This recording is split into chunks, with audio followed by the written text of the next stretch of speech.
Protection. Why is it important and what do I mean by that? So this is what I created called Capital DR.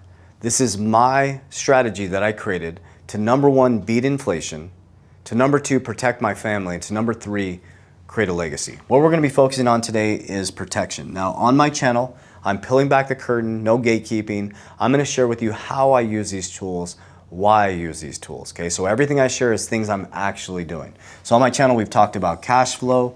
I've created cash flowing businesses, and I've also created true passive income strategies through dividends. Okay, I invest in assets that are deflationary, that have fixed supplies, and when my assets appreciate, boom, I protect my wealth, and that's what we're gonna talk about today. And I'm gonna share with you how I use protection. So I use it for multiple different reasons. So I use cash value life insurance, okay? And I'm gonna give some warnings here and some caveats. Cash value life insurance.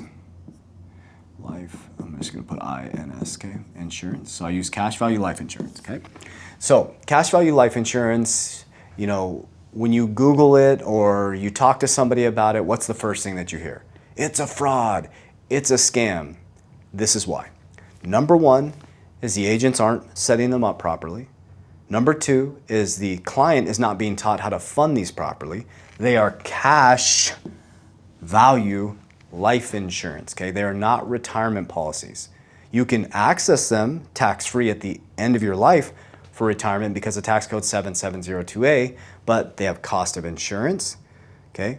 You have permanent life insurance with it, but if it's not funded properly, there's no reason to set up these cash value life insurance, okay? So people are setting these up, these agents are setting them up, they're not structuring them properly, they're not teaching the client how to set them up, or excuse me, how to fund them properly, and what's happening, the cost assurance is eating it up. In the first 7 years, these things are not sexy. But if you're someone like me who invests in assets and you have nice price appreciation, or you have some nice cash flow coming in, which I built over hard work and dedication. I have lots of cash flow coming in. I've had nice appreciation with my assets. I had cash sitting around. What we do is we use cash value life insurance for a couple different things. So number one is permanent life insurance. And I'm gonna abbreviate, I have dyslexia, I have really bad spelling. Permanent life insurance, okay? So my family has permanent life insurance. It's my job as a man and head of household to make sure that my family is taken care of. Number two, we have that, number one. Number two is I call it a family bank. Okay, and I'll explain this. Okay, we got family bank. Number three is we have leverage. And this is where we really make these things shine here, okay? So if you look back at my Capital DR strategy, I focus on cash flow. I think cash is trash. It's inflationary. You become poor every year. I move my cash flow. I create more cash flow with dividends. The cash flow from my businesses and my dividends go into assets that have fixed supply that increase over time. When I profit, I move it into protection, which creates leverage. DR is de-risk, de-risk, de-risk, de-risk. I'm always de-risking into things that'll be here forever. Number one, another thing is too, my money's insured. So then we got the leverage component here.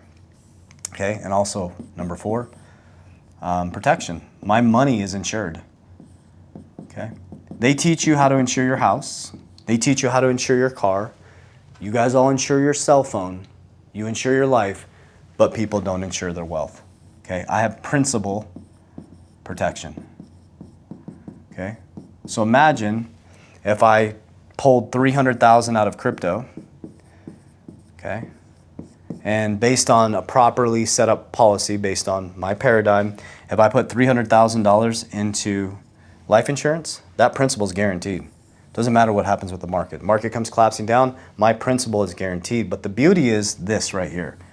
So say I have a $300,000 principal protected investment sitting there. Let's not use investment, life insurance policy. That's where we go wrong here. Okay, now I have this cash value sitting here, okay? Let's say it's a couple years down the road and this thing is fully funded, max funded, and I wanna borrow $100,000 from this policy. Okay. Now remember, the $300,000 still exists. It's indexed to the market, the ones that we use, cash value. So I'm getting, let's just make up a number, a 6% return, okay?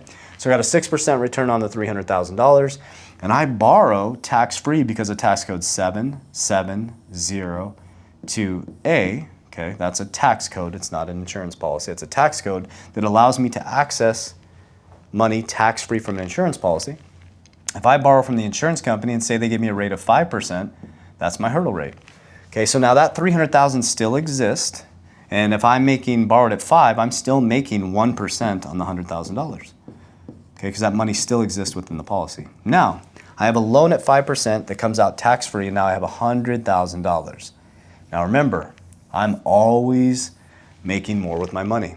So if I took the $100,000, okay, and I put that into BTC, which I believe in, and it grows 50% every single year, right? It's up and down, right? But if I'm holding it long term, because with this, I don't have to pay it back right away. It comes off my death benefit, right? I want to pay it back because I want to create more cash flow. I want to create more leverage. I want to create more liquidity. So I borrowed from the insurance company at 5%. I put it into BTC. Let's take out inflation. So we'll take 3% inflation. That's your hurdle rate. You got 5% borrowing. We got 8%, okay? So if my BTC over that year grew by 50%, I beat the hurdle rate by 42%, okay? So if my BTC grew by 42%, I have some excess capital with that BTC. I could go here and start to pay this loan down. And so now I put 300 in, I took 100 OPM, I bought an asset that grew, that paid that back, and now I have that liquidity again, okay? So I use protection for permanent life insurance for my family, okay? A family bank, I just explained to you how that works. My family goes to our bank to borrow, okay? I use leverage. That's what makes ours special, is we use leverage to beat the hurdle rate, and then I like having my principal protected. So by having cash value life insurance, nobody can touch my insurance, guys. That's true protected money. So let's go back on how I use protection, okay? So I work on creating cash flow. I think cash is trash. I have cash flowing businesses. I take 10% of my income and I put it into cash generating dividends. I take those dividends, I buy assets, okay? I'm heavy in cryptocurrency. I'm a big fan of cryptocurrency. I'm bought into it. When those appreciate, we're gonna move Bitcoin off the side. I never sell Bitcoin. All other coins, I exit 50%. Okay, so let's just say I took 3 million out of the bull run. Okay. First step is I'd max fund my policy. This is what I would do. This is what I'm going to do. Max fund my policies. Okay, as much as there's MIC rules, you can't just stuff a bunch of money in these insurance policies, okay? I'd max fund the policy. 2, that would leave some money left over, right? I'd put 10% into cash generating dividends to create more cash flow, okay?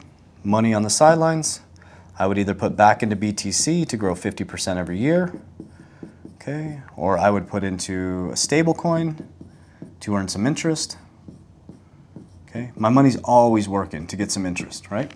And then what I would wait for is for the market to pull back again. And now I have access to all this cash flow to buy the dip, baby. Buy the dip. Okay, so then I buy the dip, my DCA goes down, then we go into the next bull run and we repeat this process once again.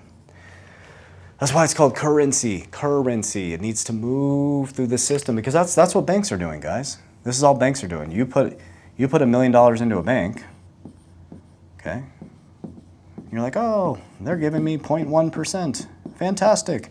Guys, what are they doing with your money? They're creating cash flow, they're buying assets, they're leveraging it to other people. I'm just doing what the banks do. That's it. So when I started to realize, I'm like, oh, I just need to make my money current. I need to make it move. I need to make sure it's protected, okay? Yeah. So that's what I do with protection, guys. So this is my capital. I invented this, the capital DR strategy. It's worked really well for my family. It's created financial freedom. It's created cash flow. It's put us in a position where eventually we'll never have to trade time for money again because we constantly have our money moving through the system, okay? So that's what I do with protection. I use it as a family bank, permanent life insurance, leverage protection. But remember, guys, make sure that whoever you're working with explains it to you, the ins and outs, they understand the fees, the structure. You have to put money in these guys. They're not magic, magic money machines. You have to put money in them. They need to be structured properly. The agents have to actively manage them. I think that's important. Every 12 months, they should be following up with you and checking in with you. That's really important. That's why we created it. We have our own brokerage because we built a brokerage where our agents are required to reach out to the client every 12 months to look at their policy, to see if it's growing, to see if they're putting their money into their policy and max funding it. It's our jobs to actively manage these to make sure that they are actually using them properly so they can actually build something for their family. So that's what I got for you guys today. I hope that helps. Warriors, rise, get your shit together.